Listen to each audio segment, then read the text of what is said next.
Nama-nama setan nih, kalau ada yang sama cepat ganti ya. Cepat ganti nih, ya.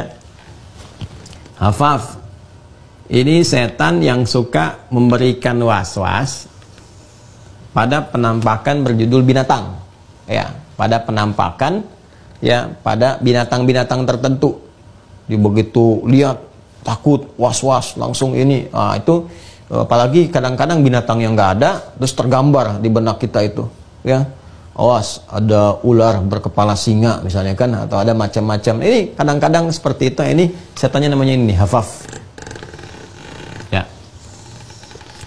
Setan-setan yang berwujud penampakan-penampakan dengan wujud binatang atau keadaan-keadaan binatang-binatang tertentu yang kadang-kadang bersuara melahirkan was-was tertentu. Bukan takut alamiah ya. Kalau mendengar suara singa itu takut, nah itu wajar, ya kan?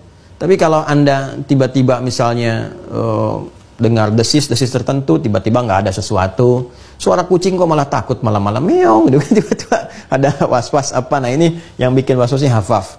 Ya, yang paling populer tentang keledai. Ketika keledai meringkik, nah itu suara setan, dan seterusnya. Tapi apa namanya, itu ada babnya tersendiri, babnya. Nah, orang nggak ngerti nanti jadi bahan-bahan candaan atau macam-macam. Tidak, ada babnya sendiri. Kapan dia meringkik seperti itu, gitu kan?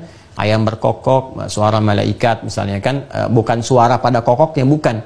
Memberikan kesan bahwa ketika dia berkokok itu ada malaikat yang sedang turun atau menunaikan tugas dan sebagainya. Tapi berkokok seperti apa? Apakah ayam ketawa yang nggak berhenti berkokok menandakan malaikatnya banyak gitu kan, dan sebagainya. Nah itu ada babnya sendiri, nanti dipelajari di bab tertentu khusus.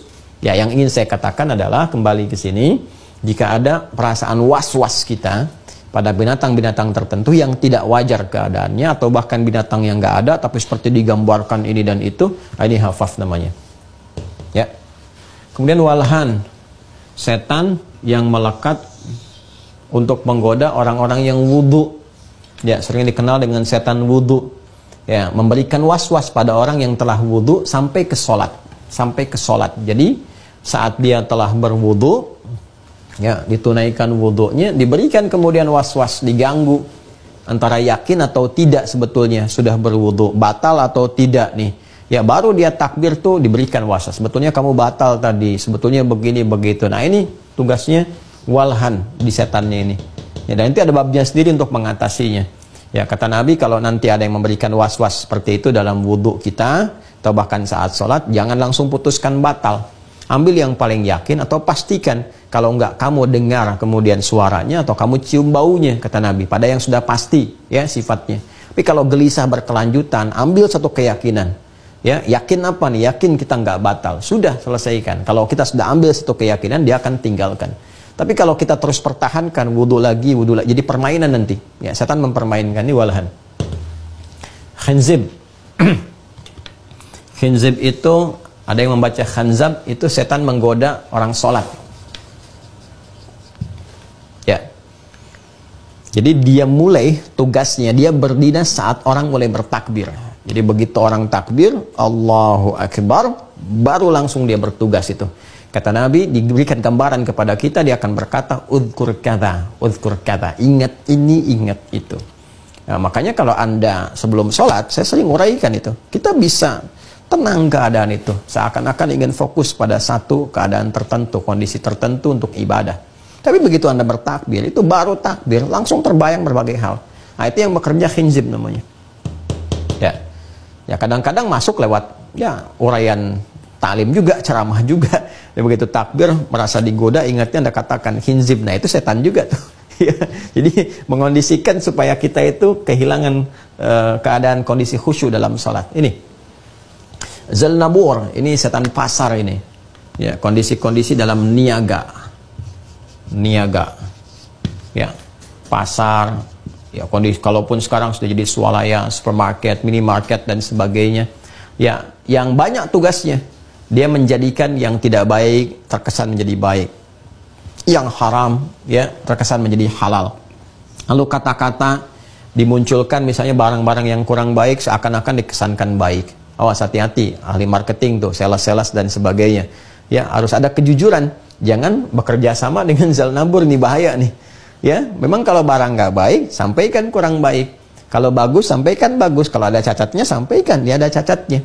Ya, jangan sampai barang kurang bagus disampaikan, ini bagus kok Pak, kelihatannya aja seperti casing yang nggak bagus, padahal isinya bagus. Saya nggak begitu.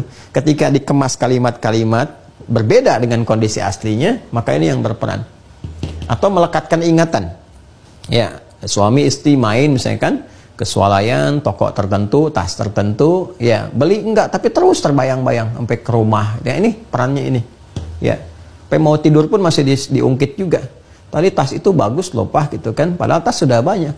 Bapaknya bilang, mah kan sudah banyak tas itu. Ya tasnya nggak penting, yang penting isinya apakah berkah atau tidak, mengantarkan kita pada ridha Allah atau tidak. Oh iya Pak, betul juga ya. Ya sudahlah, yang ada aja yang kita kena gunakan. Nah itu.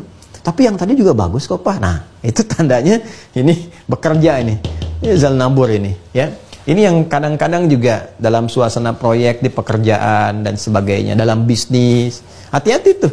Ya, jangan dikira akan mudah, tidak. Kadang-kadang bisa dari dalam, di internal. Ya, dikacaukan tuh kondisi bisnis dari dalam itu. Ya, misalnya Anda sudah bekerja bagus, sudah baik, gitu kan? Dan sudah berjalan dengan bagus, bahkan jadi kepercayaan dan sebagainya. Tiba-tiba ada godaan dari pihak tertentu, dari luar, diprovokasi. Ya, supaya misalnya ditinggalkan pekerjaan itu, tapi saat yang bersamaan Anda didorong untuk menghancurkan pekerjaan itu, diprovokasi, sehingga ada kesan nanti satu perselisihan, ada kesan persaingan yang tidak sehat. Nah ini nih, bisa terjadi nih. Ya, permainan tender, permainan macam-macam muncul. Ini hati-hati, harus belajar nih fikihnya, supaya bisa mengentaskan itu semua. Ya, kadang-kadang kita mendapati misalnya yang kita percayai baik-baik loh, tapi ternyata itu yang terprovokasi sehingga menghasilkan pengkhianatan dalam pekerjaan. Padahal sudah disupport misalnya, atau sudah diberikan fasilitas yang terbaik, tapi hancurnya tiba-tiba dari dalam. Ini harus belajar nih. Kalau pengusaha nggak belajar tentang ini, itu ada peluang terjadi. Jadi ketika bikin usaha itu harus paham, tantangannya akan ada ini. Jadi siap kita membangun tim yang kuat.